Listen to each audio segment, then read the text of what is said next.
다른 와인들을 무지하게 많이 사셔야 페트루스를 한 병 던져주는 거예요. 그러니까 일반인은 사실 그 가격에 사는 건 힘들죠. 구독? 이 페트루스가 이제 1900년대 초반에 별로 안 유명했잖아요. 왜 갑자기 이게 확 뜬 거예요?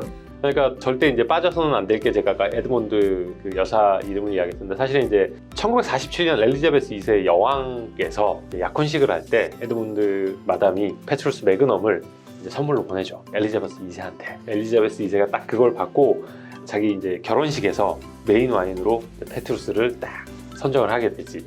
그러고 나서 이제 1953년에 즉위식을 할 때 이 페트루스에서 페트루스 한 케이스를 또 선물로 보내게 되지. 결정적으로 이게 뭐 왕실 마케팅의 첫 사례 중에 하나인데 이걸 이제 무엑스가 와인을 팔아야 될 거 아니에요, 미국에. 그래서 지금으로 치면 펄세나 EMP, 뉴욕의 그런 이제 탑 레스토랑이 르파비옹이라고 있어요. 지금 이제 없어진 레스토랑인데 거기에 이제 당시 오너였던 앙리솔이 선박 왕이었던 오나시스가 이제 여기 파비옹을 왔을 때 이제 페트루스를 서비스를 쫙 했었죠. 그리고 나서 오나시스가 여기 뭐 와서 이제 뭘 먹었냐 해서 뉴욕에 이제 셀러브리티 사회에서 페트루스를 먹었다 이렇게 된 거지. 그러니까 뉴욕에 있는 그 당시에 힙한 사람 셀러브리티들이 전부 다 이제 페트루스 먹기 시작하고 페트루스가 굉장히 유명하게 됐죠.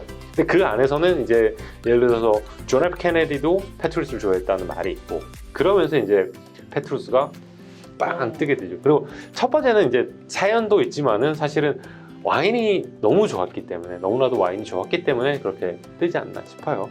그렇게 이제 뉴욕에서 떠서 왜냐면 그 당시에 약간 문화가 1950년대 60년대 뉴욕 사교계가 영국 이런 왕실 문화나 영국 문화에 대한 로망이 있었던 것 같아요. 그래서 그걸 보면서 사실 페트루스가 유명해진 계기가 된 거죠.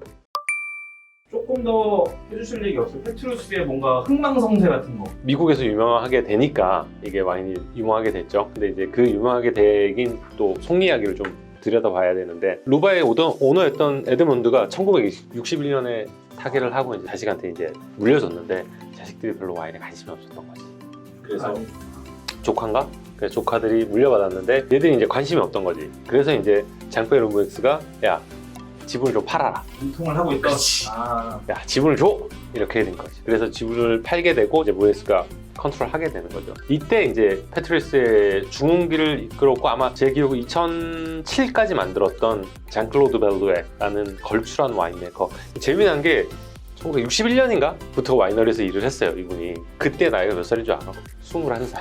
와, 나신 분이네. 21살이었는데 심지어는 장페르 무엑스가 와인에 대해서 묻지도 않고 그냥 가끔 한마디씩 지나가다가 농담하고 그런 사람이었는데 갑자기 야, 너 와인 우리하고 같이 한번 만들어 볼래 해서 데리고 와서 와인을 만들게 된 거지. 그때 와이너리, 그것도 심지어 제일 막내였대.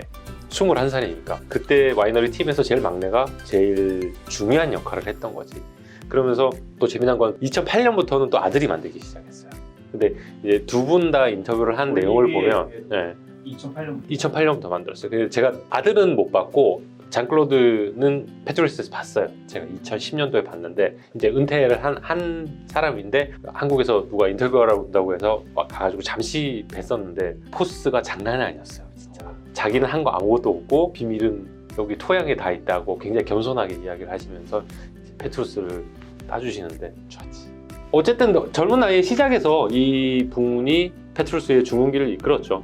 원래는 장페르 무엑스가 생떼밀리옹과 포모롤 지역의 와인들 유명한 집들은 다 컨트롤을 했었고 둘째 아들이죠. 아들이 두 명이 있는데 두 번째 아들이 이제 흔히 말하는 크리스티앙 무엑스, 미국의 도미누스를 소유하고 있는 크리스티앙 무엑스가 1978년부터 실질적으로 경영에 나서기 시작하면서 페트루스도 관리를 하고 네고시앙 비즈니스도 같이 하게 됐죠.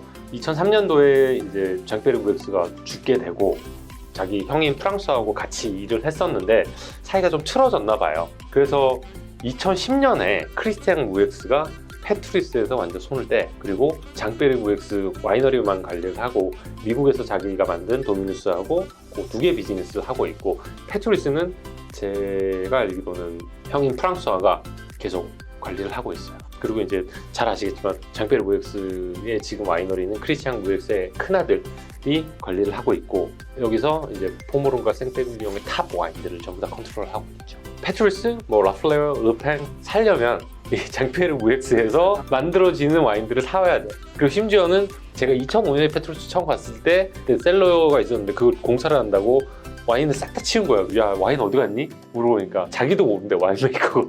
이 와인을 아는 사람은 패밀리 딱 3명만 있다. 그래서 그거를 보르도의 각 세 지점에 나눠서 보관을 하다가 셀러 다 만들고 다시 가져와서 갖다 놨다고 하더라고요. 엄청난 히스토리가 그렇지. 많이. 2010년에 가서 테스팅했던 게 2008년 바틀링 된 거랑 그다음에 2009년 베런 두 가지를 먹었는데 두 개 다 희대 빈티지죠. 굉장히 좋아요. 2008, 9, 10 다 이제 레전더리 빈티지들이죠.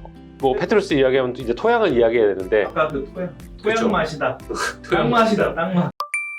책에도 보면 많이 나와 있어요. 푸른 점토질의 토양인데 제가 페트루스 사진 찍은 게 좀 있는데 실질적으로 가면 푸른 빛이 돌진 않고 푸른 진흙이라고 하는데 그 토양이 페트루스의 비밀인데 그 남쪽으로는 이제 라콩세양하고 레방질이 있고 남동쪽으로는 뷰샤토 세르땅 그다음에 동쪽으로는 이제 제가 가장 좋아하는 이제 라플레어가 있죠.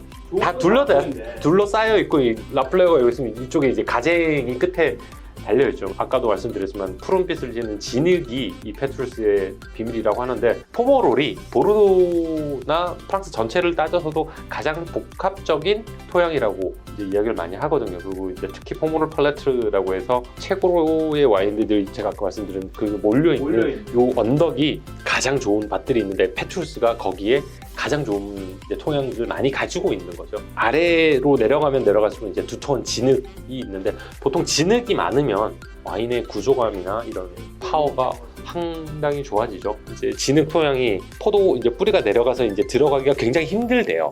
너무나 이제 오밀조밀해서 영양분을 찾아서 막 내려가는데 그 뿌리가 살려고 노력을 많이 하니까 더 깊이 들어가고 더 좋은 영양소를 빨아들이기 위해서 노력을 많이 하겠죠. 그게 이제 페트루스의 비밀이라고 많이들 이야기했으니까 와인 메이커가 만났을 때 직접 와인 메이커가 이야기했죠. 내가 뭘 알았겠냐 21살에 와인 만들 때. 근데 내가 만든 것보다는 사실 토양이 다 해준 거다고 이야기하시더라고요. 그리고 이제 포도밭 밑으로 50cm만 내려가도 이 점토질 성분이 강해서 1년 내내 여기서 수분을 머금고 있어서 더운 여름에도 점토질이 포도나무에 수분을 지속적으로 공급을 해줘서 사실 이제 굉장히 더웠던 빈티지인 2003년도 페트루스는 굉장히 쿨한 느낌이 그래서 굉장히 좋아요. 아니 쿨하다가 우리가 2003년이 그렇게 더웠던 르뱅은 생산도 못했지만은 페트루스는 2003년 굉장히 좋았어요. 산도를 좀 이렇게 먹을 수 있는 그런 토양 자체가 물을 머금고 있으니까 물이 없을 때도 수분을 땡겨갈 수 있는 거지. 왜냐면 잘 아시겠지만은 프랑스 같은 경우에는 포도밭에 물 주는 게 금지야. 그리고 이제 페트루스를 이야기할 때 재미난 이야기 중 하나가 헬리콥터를 제일 먼저 사용했어. 콘크리트 바로 시키고. 그렇죠. 청소하는 게 힘들지. 안에 들어가서 심지어 그 안에 들어가서 찍은 사진도 있어. 들어봤지.